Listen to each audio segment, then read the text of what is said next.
So if I were to take control of this sword on the opposite side, I sure can't do this, obviously, because yeah, exactly. So again, it kind of turns to Seconda. I'm aiming over his sword. I'm trying to get it with a true edge against here. I'm trying to gain mechanical advantage. This line and the angle over the straight line also. And there, when he took the outside line, he was pointing the tip of the sword toward the left shoulder of his opponent. I can't go up because he's across my sword. I can't go in because he's stronger than I am. I could do this, but I only really have one direction left to go. That's the whole putting it in check. He's in check. He does the one thing he can do, and I kill him in that movement, because that's what he has to do. I have put him in obedience.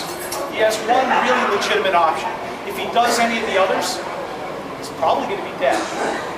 If he knows what he's doing, yeah, he can get out of it. There are ways of doing it, slipping the measure while changing sides. Because you don't, if you're familiar with the term constraint, all it is just an engagement.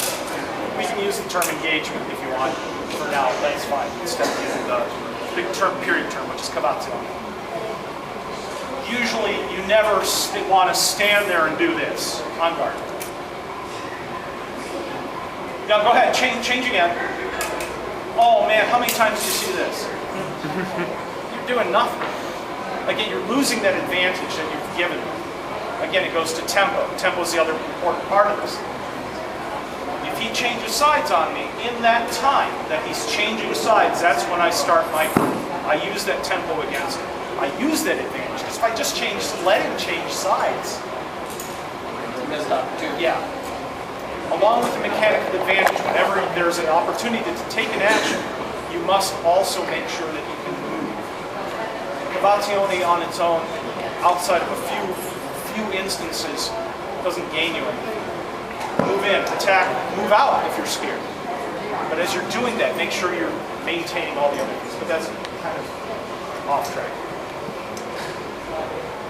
Mechanical advantage. It's really cool if you think about it, go on guard. Boy, do I got him covered. You know, I really don't. Because if I stab, he just lifts his hand. There's a thing called overcompensation. Too much control makes you dead also. And this is something that a lot of people don't talk about very often. It's come up several times in our practice. Be judicious in how much control you have. You should know your distance already when you're talking. Just stand up for a second. You should know that, okay, I'm in launch range. Not quite. I'm not used to using 42.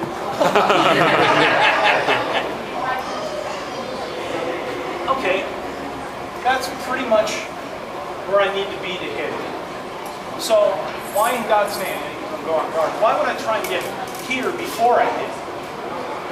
Because now I give him time, because my point's too high, I'm kind of offline if I'm doing all the mechanics right. I need to be here. Then if I get him to make an action, even if I'm out of distance, I can at least come in closer, take control of it. So, any questions at this point? Yes? What's the matter? My measure. I've against minutes for my area or width. What was the question? Sorry. I'll hear you over here. Yeah, sure. It's harder for me to get my blade over yours without losing a lot of my measure. Okay. Or maybe it's not. It's all in terms of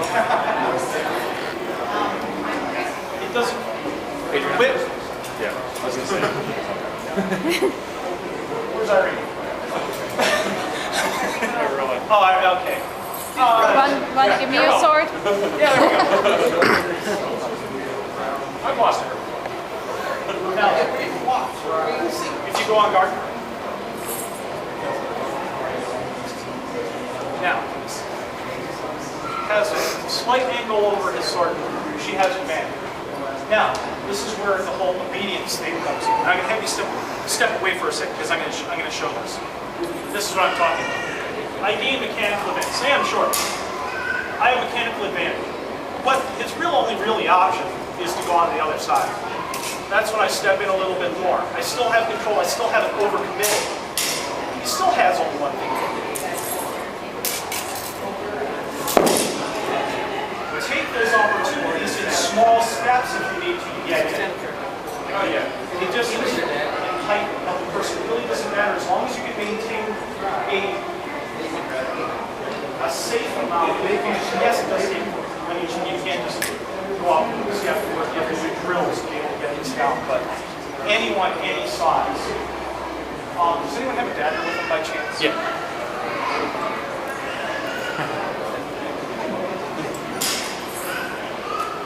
On guard.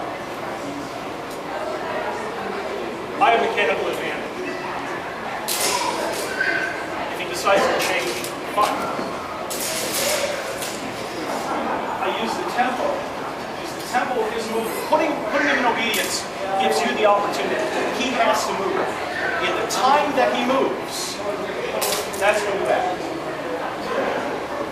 Which goes in with what I taught the other classes, getting your body to be ready to be able to make actions.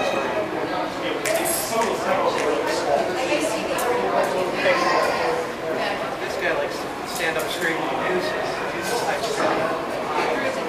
One more thing, if you would, we were talking about overcommitment, which is pretty cool. Yeah. What about undercommitment? Undercommitment. There's a component there, yes? Yes, there is. Because you come to a point where you're almost at nil advantage. If I don't have enough, I don't have anything.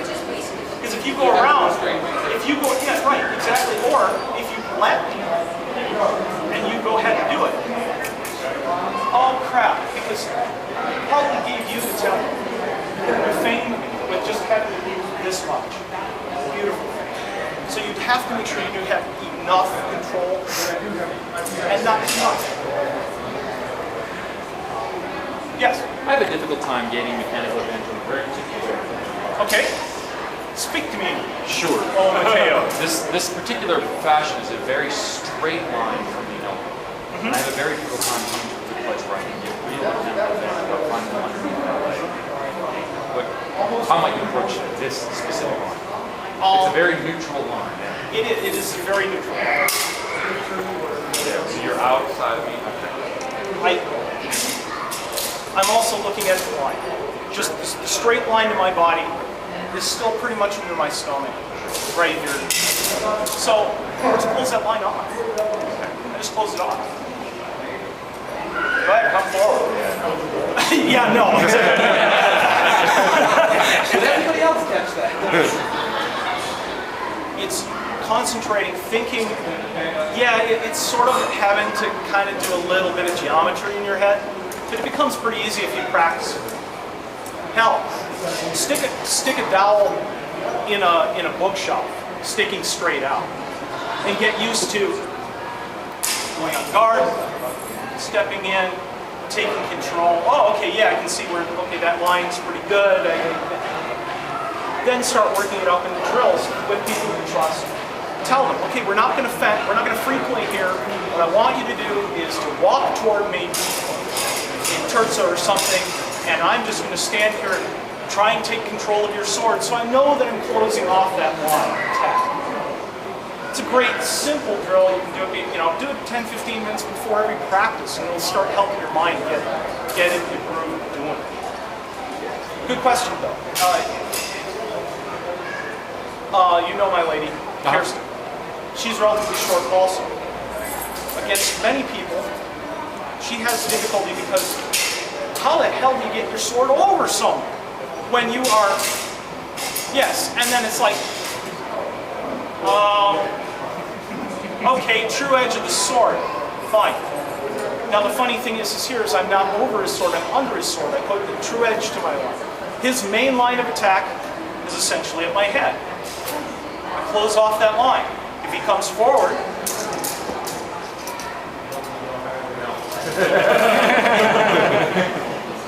you can reverse it. Because you're technically over the sword. You're over the line of attack. It's just upside down. Well, So the mechanical, and I'm also still keeping the true edge. if he's taller than his opponent, the opponent can more easily read what he normally will do because he's always going to be attacking on the down angle. So it's easier to defeat in that respect Someone too. who's up high like that, and this just comes from everything else, is they're complete